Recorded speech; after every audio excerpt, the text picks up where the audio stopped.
Hello दोस्तों, स्वागत है आप सभी का आपके अपने YouTube channel math bye Nikhil Yadav में। अब हम हमारे प्रतिशत चैप्टर को कंटिन्यू करते हैं। अगर आपने हमारी प्रतिशत की पहले वाली वीडियो नहीं देखी है तो वीडियो का लिंक डिस्क्रिप्शन में है, आप वहां जाकर देख सकते हैं। चलिए स्टार्ट करते हैं हमारा चैप्टर परसेंटेज। अब हमारा नेक्स्ट क्वेश्चन, चीनी के भाव में 20% बढ़ोतरी हो गई है। परिणाम स्वरूप एक परिवार ने अपनी चीनी की खपत में 20% कमी कर दी है। इससे परिवार द्वारा चीनी पर किए गए व्यय में कितनी कमी हुई? तो क्वेश्चन में हमको बोल रहा है कि 20% की मूल्य में वृद्धि और खपत में 20% की कमी, तो खर्च में कितनी कमी हुई? तो सबसे पहले हम 20% की फ्रैक्शन वैल्यू कर लेते हैं। तो हमारी 20% की फ्रैक्शन वैल्यू होगी 1/5। तो मूल्य में या फिर भाव में 20% की वृद्धि करनी है हमको, तो हम सबसे पहले हमारे मूल्य को 5 मान लेते हैं। तो 5 का 20% क्या होता है? 1। तो वृद्धि करेंगे तो कितना हो जाएगा? 5 और 1 6। अब हमको बोल रहा है कि खपत में 20% की कमी कर दी जाए। तो 20% की फ्रैक्शन वैल्यू वहीं 1/5। तो खपत या फिर मात्रा या फिर क्वांटिटी को हम पहले 5 मान लेते हैं। तो अब 20% कमी करनी है, तो 5 का 20% 1, तो कम करेंगे तो 5 में से 1 कम होगा तो 4 हो जाएगी हमारी। अब क्वेश्चन में बोल रहा है तो खर्च में कितने प्रतिशत की कमी हुई? तो मूल्य और खपत का गुणा कितना होता है? खर्च या फिर व्यय, प्राइस और क्वांटिटी का मल्टीप्लाई हमारा एक्सपेंडिचर होता है। तो हम इसका गुणा कर लेते हैं, तो कितना हो जाएगा? 25 और ये कितना हो जाएगा? 24। जब मूल्य को 20% बढ़ा दिया और खपत को 20% कम कर दिया तो हमारा खर्च कितना हुआ? पहले कितना था? 25 और बाद में कितना हो गया? 24। तो कितने की कमी हुई? 1 की। कितने पर? 25 पर। और प्रतिशत में चेंज करेंगे तो गुणा में 100। तो ये कितना हो गया? 25 चौक 100। तो ये 4% की कमी होगी हमारे खर्च में। तो हमारा ऑप्शन नंबर सी सही हो जाएगा, 4%। अब हमारा नेक्स्ट क्वेश्चन, चीनी की कीमत 30% बढ़ गई तो खपत में कितनी कमी करें कि खर्चा केवल 10% बढ़े? तो सबसे पहले हम 30% को फ्रैक्शन में कन्वर्ट कर लेते हैं। तो 30% की फ्रैक्शन क्या होगी? जब प्रतिशत हटेगा तो बटे में 100, 0 से 0 कैंसिल, तो ये होगी 3/10। तो चीनी की कीमत या फिर प्राइस 30% बढ़ गया, तो पहले हम कीमत 10 मान लेते हैं। तो 10 का 30% कितना होता है? 3। तो बढ़ेगा तो कितना हो जाएगा? 13। अब क्या बोल रहा है कि खर्च केवल 10% बढ़े। तो खर्च हमारा कब आता है? जब हम प्राइस और क्वांटिटी को मल्टीप्लाई करते हैं, खपत और कीमत को मल्टीप्लाई करते हैं तो हमारा खर्च आता है, एक्सपेंडिचर आता है हमारा।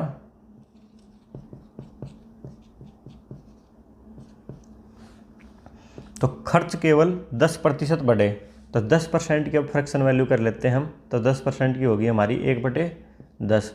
तो पहले हमारा खर्च 10 रुपये मान लेते हैं हम, और 10 का 10% बढ़ाएंगे तो 10 का 10% होता है 1, तो बढ़ेगा तो कितना हो गया हमारा खर्च? 11। तो अब क्वेश्चन में बोल रहा है कि खपत में कितनी कमी करें। तो हमारी खपत या फिर हमारी क्वांटिटी कैसे आएगी? जब हम इन दोनों को मल्टीप्लाई करके यहाँ पे लिख देंगे और इन दोनों को मल्टीप्लाई करके यहाँ पे लिख देंगे, तो हमारी खपत आ जाएगी। तो 13 को 10 से मल्टीप्लाई करेंगे तो 130, और इन दोनों को करेंगे तो 110। तो हमारी खपत पहले कितनी थी? 130, और जब प्राइस बढ़ गया 30% तो हमारी खपत 110 हो गई। तो हमारी खपत में कितना कम हुआ? पहले 130 खरीद रहे थे, फिर 110, तो हमारा 20 कम हो गया 130 में से, और प्रतिशत में चेंज करेंगे तो गुणा में 100। जीरो से जीरो कैंसिल, ये हो गया 200/13। तो ये 13 एकम 13, 65 और 5 बच गया बटे 13%। तो हमारा बी ऑप्शन सही हो जाएगा, 15 सही 5/13%। तो हमारी खपत में हम 15 सही 5/13% की कमी करेंगे तो हमारा खर्च केवल 10% ही बढ़ेगा। अब हमारा नेक्स्ट क्वेश्चन, यदि चीनी की कीमत 20% घट जाए तो खपत में कितनी वृद्धि करें कि खर्चा केवल 4% घटे। तो सबसे पहले हम 20% को फ्रैक्शन में चेंज कर लेते हैं। तो 20% की फ्रैक्शन होगी हमारी 1/5। तो चीनी की कीमत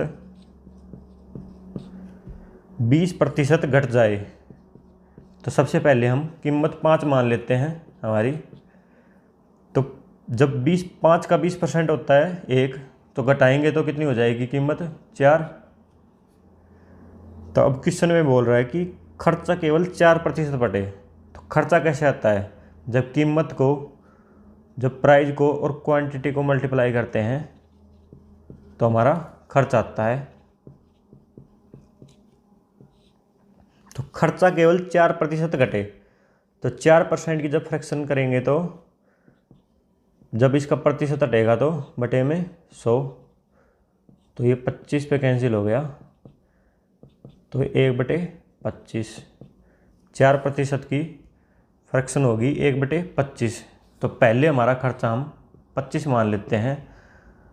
जब इसका 25 का 4% घटाएंगे तो 25 का 4% 1 घटेगा तो कितना हो जाएगा 24।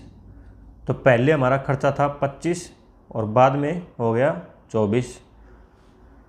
तो हमारी खपत कैसे आएगी, जब इन दोनों को मल्टीप्लाई करके यहाँ पे लिख देंगे तो 25 चौक 100। तो पहले हमारी खपत होगी 100 और बाद की खपत होगी 24 पंजू 120। तो बाद में हमारी खपत होगी 120। तो हमारी खपत कितनी बढ़ी, पहले 100 बाद में 120, तो 20 बढ़ गई कितने पर 100 पर, और प्रतिशत में चेंज करेंगे तो गुणा में 100। 100 से 100 कैंसिल, तो ये हो गया 20%।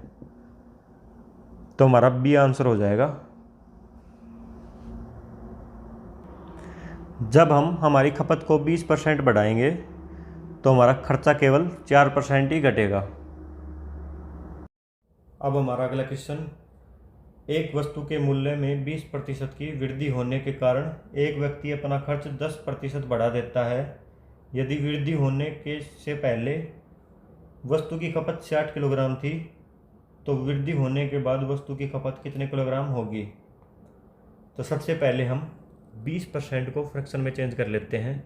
तो हमारी 20% की फ्रैक्शन हो गई हमारी 1/5। तो वस्तु का मूल्य 20% बढ़ा रहा है,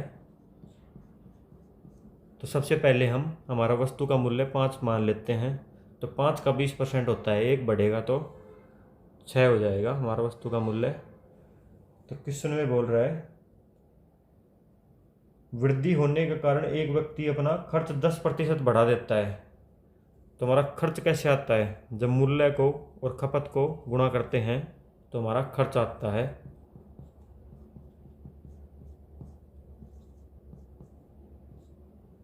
खर्च को 10% बढ़ा रहा है तो 10% की फ्रैक्शन की होती है 1/10। तो पहले हमारा खर्च हम 10 मान लेते हैं। तो 10 का 10% बढ़ाएंगे तो 1 बढ़ेगा 11। तो क्वेश्चन में बोल रहा है यदि वृद्धि होने से पहले हमारी खपत 60 किलोग्राम थी, तो क्वेश्चन के हमारे हिसाब से हमारी खपत कितनी आ रही है, 6 को 10 से मल्टीप्लाई करके यहाँ पे लिखेंगे तो हमारी खपत आ गई 60 किलोग्राम। और बाद की हमारी कितनी आ गई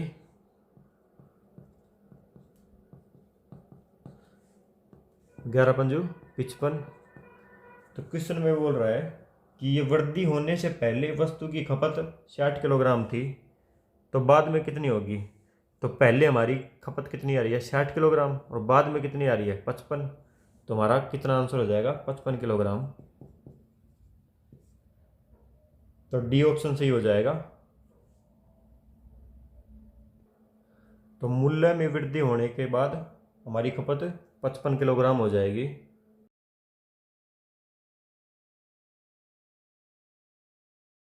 अब हमारा अगला क्वेश्चन, वस्तु के मूल्य में 8% वृद्धि होने के कारण एक व्यक्ति अपना खर्च 10% कम कर देता है। यदि वृद्धि होने से पहले वस्तु की खपत 54 किलोग्राम थी तो वृद्धि होने के बाद वस्तु की खपत कितने किलोग्राम होगी। तो सबसे पहले हम 8% को फ्रैक्शन में कन्वर्ट कर लेते हैं। तो 8 का प्रतिशत हटेगा तो बटे में 100, 4 दूनी 8, 4 दूनी 8, 4 पंजू 20, तो 2/25। 8% की फ्रैक्शन क्या होगी, 2/25। तो पहले हम वस्तु का मूल्य 25 मान लेते हैं। जब 8% वृद्धि करेंगे तो 25 का 8% होता है 2, तो बाद में हमारा प्राइस को क्या हो जाएगा, 25 से 2 बढ़ेगा तो 27। अब क्वेश्चन में आगे बोल रहा है कि अपना खर्च 10% कम कर देता है। व्यक्ति अपना खर्च 10% कम कर देता है तो खर्च कब आता है, मूल्य और खपत का गुणा खर्च होता है। खर्च को 10% कम कर रहा है तो 10% की फ्रैक्शन क्या होती है, 1/10। तो पहले हमारा खर्च हम 10 मान लेते हैं और 10 का 10% कम करेंगे तो 1 कम होगा, तो हमारा खर्च कितना हो जाएगा, 9। तो हमारी खपत कैसे आएगी, इन दोनों को मल्टीप्लाई करके यहाँ पे लिखेंगे तो 270, और इन दोनों को मल्टीप्लाई करके यहाँ पे 25 225। तो हमारी खपत क्वेश्चन में बोल रहा है कि वृद्धि होने से पहले वस्तु की खपत 54 किलोग्राम थी, तो पहले हमारी खपत कितनी आ रही है, 270 किलोग्राम। तो 270 की वैल्यू क्वेश्चन में क्या बता दी, 54 किलोग्राम। तो हमको वृद्धि होने के बाद वस्तु की खपत कितने किलोग्राम होगी, तो हमको हमारी खपत कितनी आ रही है, 225। तो 225 की वैल्यू बतानी है हमको। इन दोनों का मल्टीप्लाई 225 गुणा 54 बटे 270।